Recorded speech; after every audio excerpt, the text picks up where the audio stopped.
I'm Linda Kincaid, live at CNN's headquarters in Atlanta. Welcome to One World.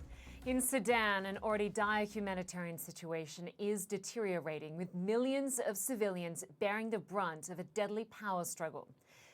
Shelling and gunfire pounded Khartoum on Wednesday as rival military factions battled it out for a fifth straight day. The paramilitary group RSF says it's agreed to a 24-hour ceasefire set to begin right now. But so far, the army hasn't responded. And it comes one day after the collapse of a temporary truce that both sides blame each other for. Amid the accusations, the fighting is intensifying, sending some civilians fleeing for their lives. Many others remain trapped in their homes, running dangerously low on food and clean drinking water. One aid agency says half of the hospitals in the capital are out of action. Well, CNN's Larry Madowo joins me now live from Nairobi with more on this. Good to have you with us, Larry. So this is now the fifth day of this violent attack we're seeing between these two rival military powers. Another proposal for a ceasefire that is meant to be underway right now. Yesterday's failed. Will this one be any different? Linda, this is the third attempt at a ceasefire in Sudan. Maybe third time's the charm, we just don't know. It should have begun a few minutes ago, but yet only one side has agreed to it, the Rapid Support Forces, this powerful paramilitary group that is in this conflict with the Sudanese army because of the power struggle between the two leaders, the two most powerful generals in Sudan. The first attempt was on Sunday for 3 hours. That didn't work out because each side accused the other of violating it. That the second attempt was a 24-hour ceasefire brokered by the U.S. that should have started yesterday at 6 p.m. local. It collapsed almost immediately. And now this, which only one side has agreed to. So you can understand why people are not optimistic about that. But the real impact of this continued fighting is that the death toll is increasing. 296 people have so far been killed, according to the World Health Organization, citing data from the Sudan Ministry of Health. More than 3,000 people have been wounded, but that's almost certainly an undercount because there are reports that there are bodies that remain lying on the streets of Khartoum that have not been picked because it's not safe for people to go out. And I need to point out that this is a power struggle between these two men, which has 45 million Sudanese people hit in the crossfire. I want you to hear from this Sudanese activist, Rozan Ahmed, who said last night was a horror show. I can't put into words how mentally devastating this is. Our only ask as innocent civilians that are caught in this crossfire is for the RSF and the SAF to stop. Stop the war. Stop the violence. Find the grace to dialogue. Rozan Ahmed told CNN that in the hour when the ceasefire should have been going on, a missile hit her neighbor's house and it burned down. She does not know if it came from the Sudanese armed forces or from the Rapid Support Forces, and most people don't care. They just want the guns to fall silent, and so far that's not happened, Linda. Yeah, well, we are going to continue with this story. Larry Madowo in Nairobi, Kenya. Thanks so much.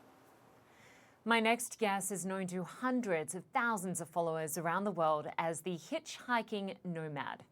Maheen S. is an adventure traveller who was in Khartoum when the violence broke out, and his videos have gone viral.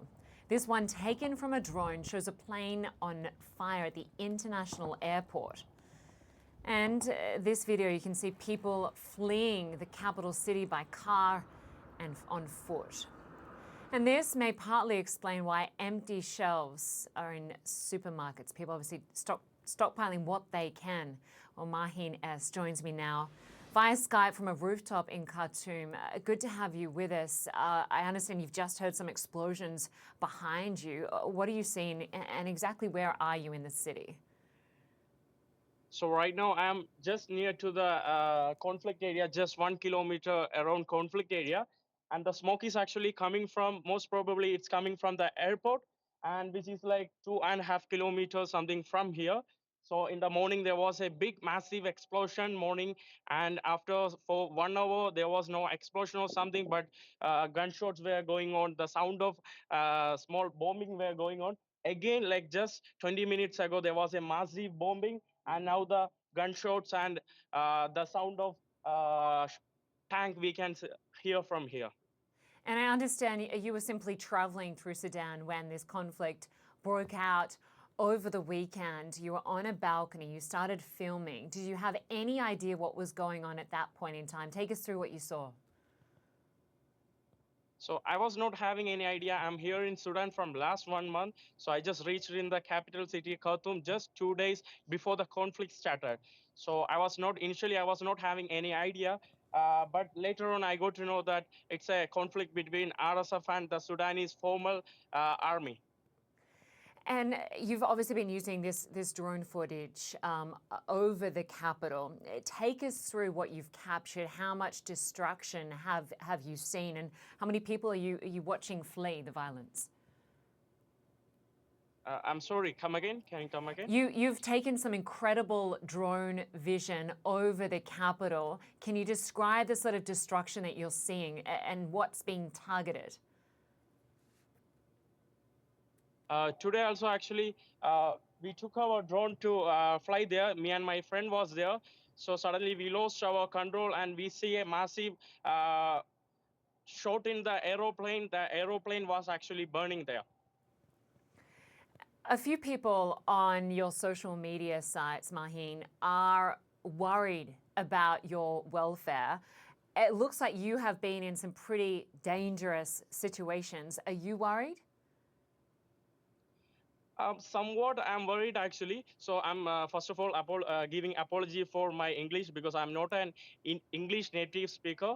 So actually, I've been to Afghanistan. I've been to some countries like dangerous countries, but I was not worried like the what happening in Sudan right now, because a few days ago, like I had to go out on the street for getting some water. Here there is no water and electricity. And I was walking just 100 meters near to me. There was a gunshot. Then I ran away. Yeah, even people ran away. Then after some time, I was sitting somewhere. Then these army people, they crossed me, and I couldn't cross my path. I couldn't go to my room. I couldn't reach my home back. So I was hiding inside one bush. Then after some time, again, I tried to cross to my place. Then this armed person, they saw me and they took the gun out and they pointed on me. So it was like a terrible experience. Of course, I'm worried a bit. I'm not worried that much, but still, when these cases, like when I meet some armed person nearby any massive bombings out, when it comes, I'm getting a bit worried actually. This is now the 5th day of violent attacks. How often are you hearing artillery? So actually, from the first day, I'm hearing the first 2 days was still okay, but from the third day was so crucial day, and fourth day actually it was somewhat crucial, but the fifth day today it was like so loud. From the fourth night, they started bombing too much, and it's supposed to be the 24 hours of ceasefire from yesterday evening 6 p.m. to today evening 6 p.m. But again, yesterday 6 p.m. they started into double level energy actually. Maheen, are you planning to stay in Sudan, or are you going to try to flee? What's your plan? Actually, I was planning to go to Ethiopia from Sudan within 1 week, but unfortunately this happened. But now I don't know. I want to flee or I want to be here. The only thing I know that I wanted to be here. That's better thing because it's a capital city. If there is any evacuation from the government of my country, then it will be better to stay here. And if I flee to other places, it will be so hard because in other towns also there are conflict going on. So it's not safe. It's better to be here anyways, and it's not better to flee because as I'm a traveler, I'm not from this place. I don't have anyone in other cities or another towns. Maheen S., we hope you stay safe. We appreciate your time and the fact that you've shared this incredible vision with us. Please stay safe. Thank you so much.